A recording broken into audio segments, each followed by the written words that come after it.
Palabra y vida.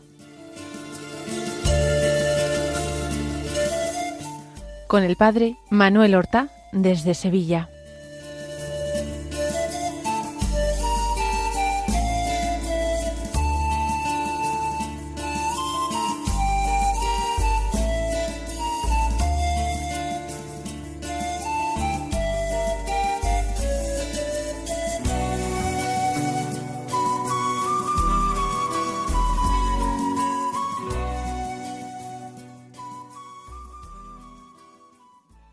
En el nombre del Padre, y del Hijo, y del Espíritu Santo.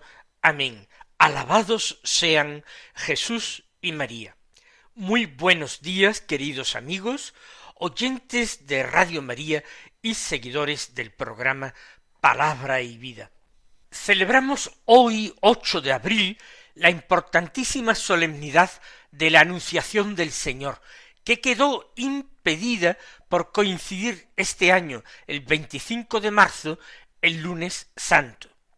Es una fiesta importantísima del Señor, que es también, como no, fiesta de María, de la Santísima Virgen, porque es María la que a el requerimiento del ángel de parte de Dios le abre las puertas al Señor, las puertas de la historia de los hombres. Es María la que está colmada de gracia. Dios la ha preparado para que ella sea capaz de desempeñar esta misión, de aceptar esta vocación extraordinaria. María, a través de una gracia extraordinaria y única, ha sido predestinada a esta misión. Eso no excluye su libertad humana, que ha intervenido para decirle sí a Dios, pero no quita la parte de Dios, porque la gracia, ya decimos, ha sido extraordinaria, más que ninguna otra criatura haya recibido jamás. Vamos nosotros a comenzar escuchando el Evangelio, un Evangelio que hemos tantas veces escuchado, meditado, rezado, proclamado en la liturgia y comentado también en Radio María a lo largo de todos estos años pasados. Pero para nosotros hoy es palabra nueva del Señor, palabra que nos invita a la conversión. Lo acogemos con ese respeto, con esa admiración. Evangelio de San Lucas, capítulo 1, versículos 26 al 38, que dicen así: En aquel tiempo el ángel Gabriel fue enviado por Dios a una ciudad de Galilea llamada Nazaret, a una virgen desposada con un hombre llamado José, de la casa de David. El nombre de la virgen era María. El ángel, entrando en su presencia, dijo: Alégrate, llena de gracia, el Señor está contigo. Ella se turbó grandemente ante estas palabras y se preguntaba qué saludo era aquel. El ángel le dijo: No temas, María, porque has encontrado gracia ante Dios. Concebirás en tu vientre y darás a luz un hijo y le pondrás por nombre Jesús. Será grande, se llamará Hijo del Altísimo. El Señor Dios le dará el trono de David su padre. Reinará sobre la casa de Jacob para siempre, y su reino no tendrá fin. Y María dijo al ángel: ¿Cómo será eso? Pues no conozco varón. El ángel le contestó: El Espíritu Santo vendrá sobre ti, y la fuerza del Altísimo te cubrirá con su sombra. Por eso el santo que va a nacer será llamado Hijo de Dios. También tu pariente Isabel ha concebido un hijo en su vejez, y ya está de 6 meses la que llamaban estéril, porque para Dios nada hay imposible. María contestó: He aquí la esclava del Señor, hágase en mí según tu palabra. Y el ángel se retiró. La precisión temporal que da San Lucas al comienzo de este texto.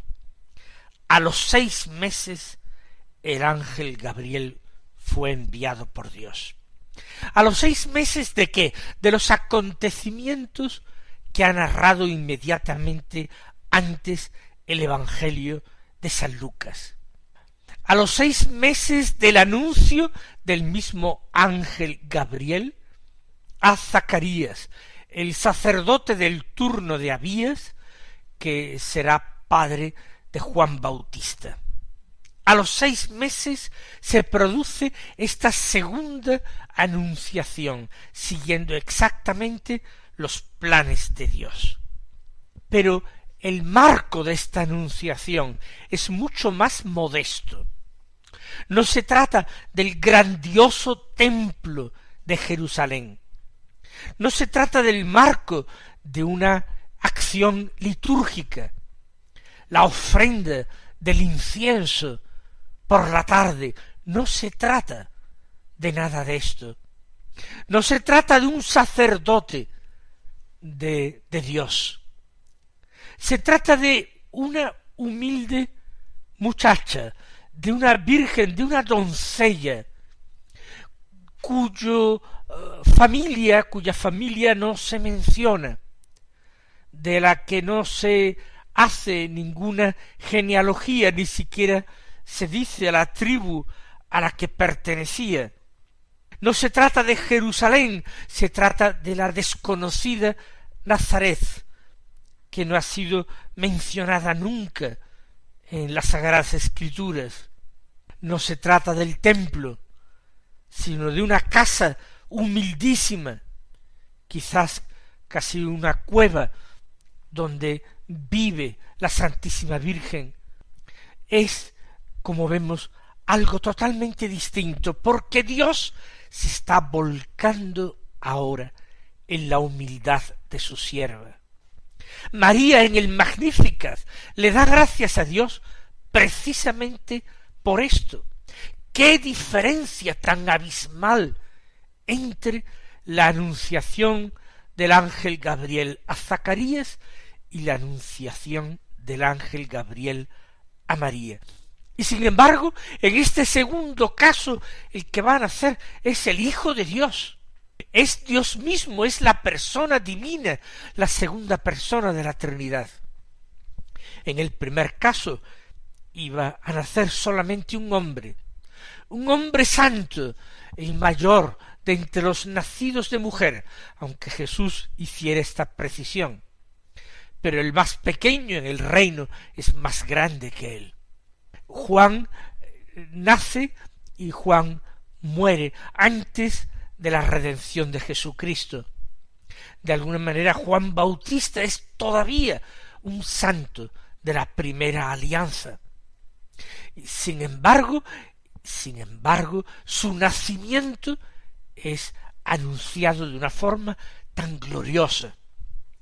Pues María en el Magnificat dirá: se ha fijado en la humildad, o en la humillación, o en la pequeñez, distintas traducciones que se hacen, de su sierva, de su esclava.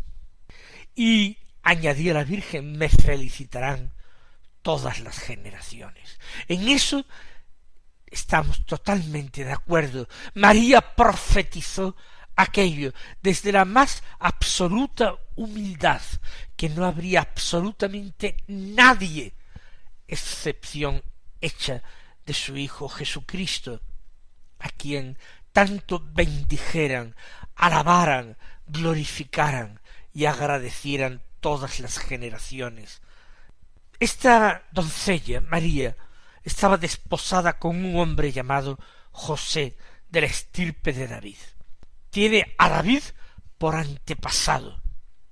Este José, siendo el esposo de María, va a dar realmente el nombre al hijo de María y va a entroncarlo con la familia de David, va a insertar al hijo de María en la descendencia davídica, para que así se cumplieran las profecías y la promesa hecha por Dios a David por medio del profeta Natán, que uno de su descendencia se sentaría para siempre a reinar sobre la casa de Israel. Esta virgen se llamaba María y Lucas se demora en decirlo, se demora con alegría, con esperanza. Todos sus lectores conocen ya de quién va a hablar. Nosotros también aguardamos la pronunciación de este nombre querido. Lo aguardamos como la tierra reseca aguarda la lluvia que cae del cielo. Nosotros que la llamamos a ella causa de nuestra alegría, esperanza nuestra, en ella la ponemos completamente la esperanza. Se llamaba María y el ángel, entrando en su presencia, le dijo: alégrate, llena de gracia, el Señor está contigo. Alégrate es un saludo, pero un saludo peculiar, especial. Se le está anunciando a María una buena nueva, se le está anunciando el Evangelio, y se le dice llena de gracia. Y realmente es un nombre profético para María. Tú eres la llena de gracia.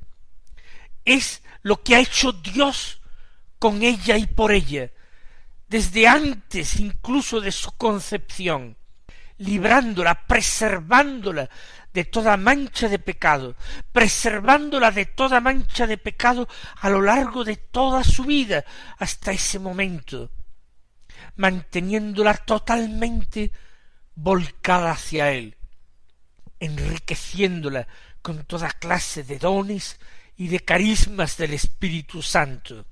Nunca Dios había modelado una criatura humana semejante ni de lejos a María.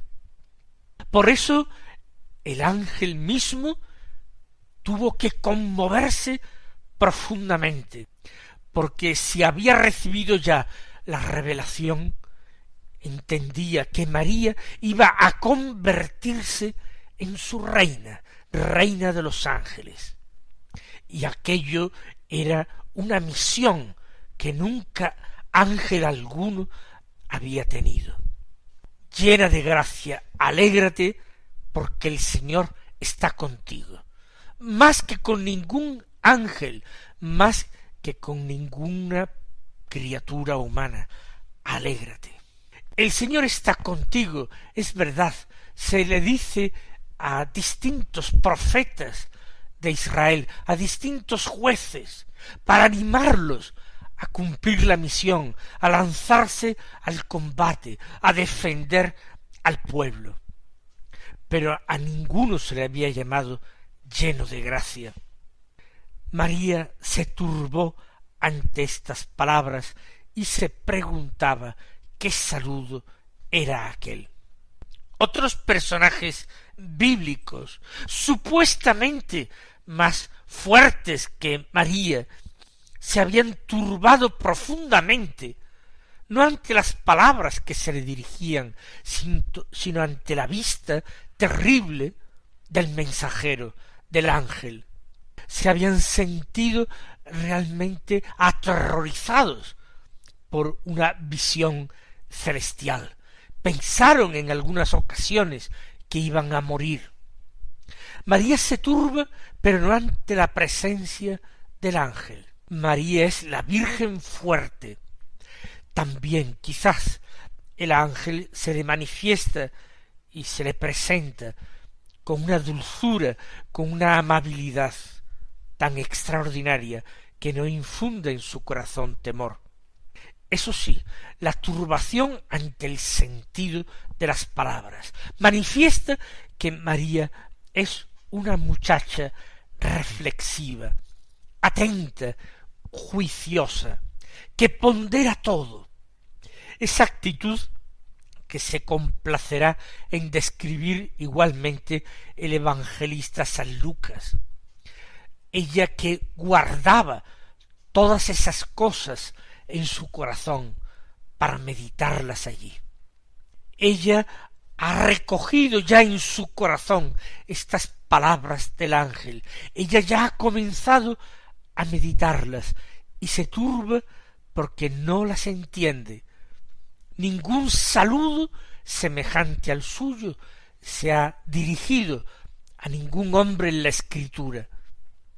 ¿Por qué se le dice esto?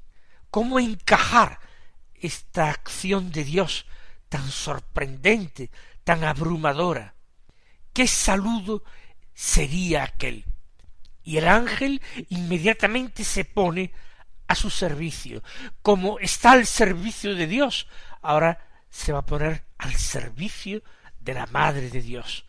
No temas, María, no te turbes, has encontrado gracia ante Dios.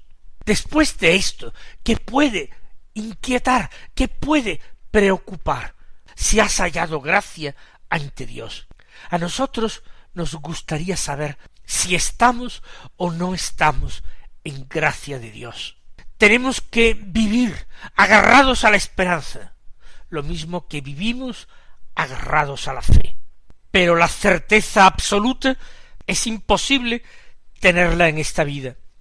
A través de los indicios podemos tener una cierta certeza moral, pero ya está. Sin embargo, el ángel le dice: tú has encontrado gracia ante Dios. Y ahora el anuncio, el plan de Dios: concebirás en tu vientre y darás a luz un hijo y le pondrás por nombre Jesús. La Virgen va a ser madre.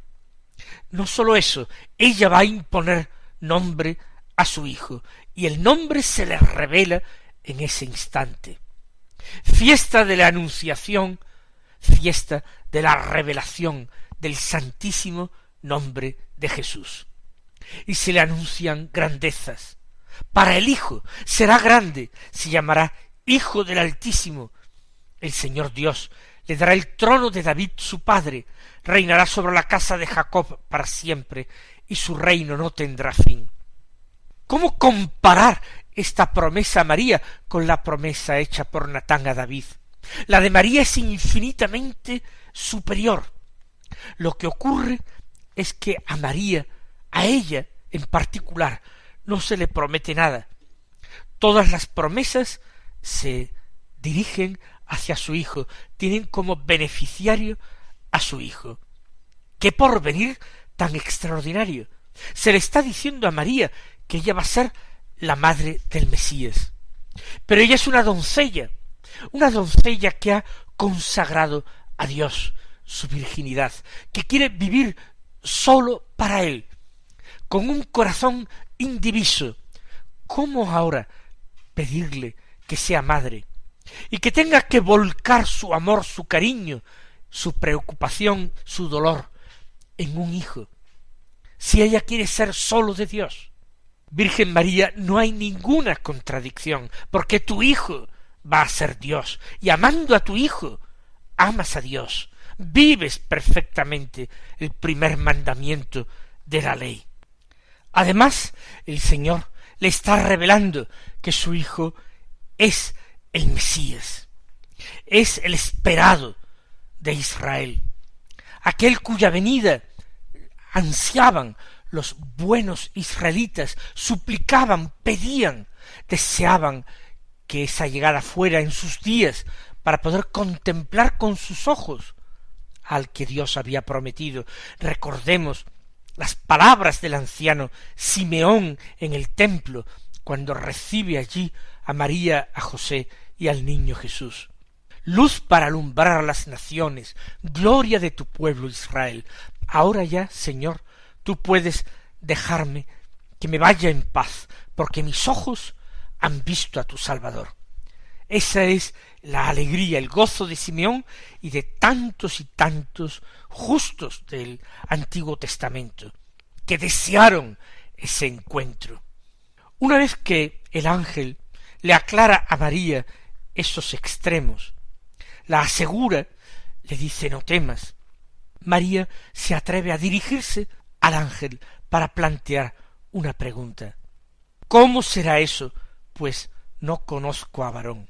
Si el propósito de la virginidad era un propósito discernido, era un propósito aceptado por Dios, si María ya se ha consagrado en virginidad y Dios ha aceptado esta ofrenda, ¿qué significa entonces esta nueva vocación? Y el ángel Gabriel le responde: el Espíritu Santo vendrá sobre ti y la fuerza del Altísimo te cubrirá con su sombra. Aquí no hay nada de carne y sangre. Esa concepción va a ser una concepción milagrosa, sin concurso de varón. No va a haber contradicción ninguna entre su llamamiento a la virginidad y su llamamiento a la maternidad.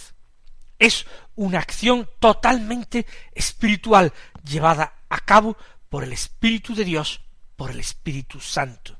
Es la fuerza del Altísimo, que lo puede todo, no lo olvidemos, la que cubrirá con su sombra a María. Dios lo puede todo. Lo dice la Escritura, y Jesús lo reafirma en alguna ocasión. Eso es imposible para los hombres, pero no para Dios. Dios lo puede todo. Son palabras de su Hijo Jesús un día. Y esto es lo que hace Dios. Y la fuerza del Altísimo, la fuerza de la divinidad, del Espíritu, cubrirá con su sombra a esta Virgen. Y por supuesto, el Hijo de esta Virgen se llamará Santo. Santo como es santo Dios, santo como el Padre, santo como el Espíritu. 3 veces santo es Dios, porque son santas las 3 personas de Dios. Y se va a llamar Hijo de Dios. Va a ser también llamado Hijo de María, porque lo va a ser realmente, pero también con plena y perfecta propiedad, Hijo de Dios. Y se le da a María una señal. Ahí tienes a tu pariente Isabel, que a pesar de su vejez ha concebido un hijo, y ya está de 6 meses, la que llamaban estéril. Porque para Dios nada hay imposible. Es una pequeña prueba. María no la necesita, pero nuestra fe sí que la necesita. Para Dios nada hay imposible. Y ahora interviene por segunda vez la Santísima Virgen. Le da su respuesta al ángel para que el ángel lleve su embajada. Aquí está la esclava del Señor. Hágase en mí según tu palabra.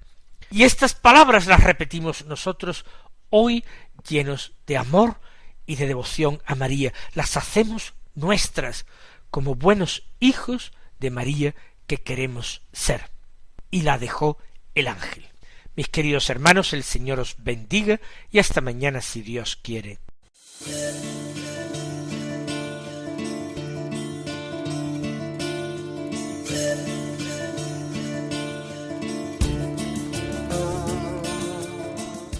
Han escuchado en Radio María Palabra y Vida, un programa que dirige el Padre Manuel Horta.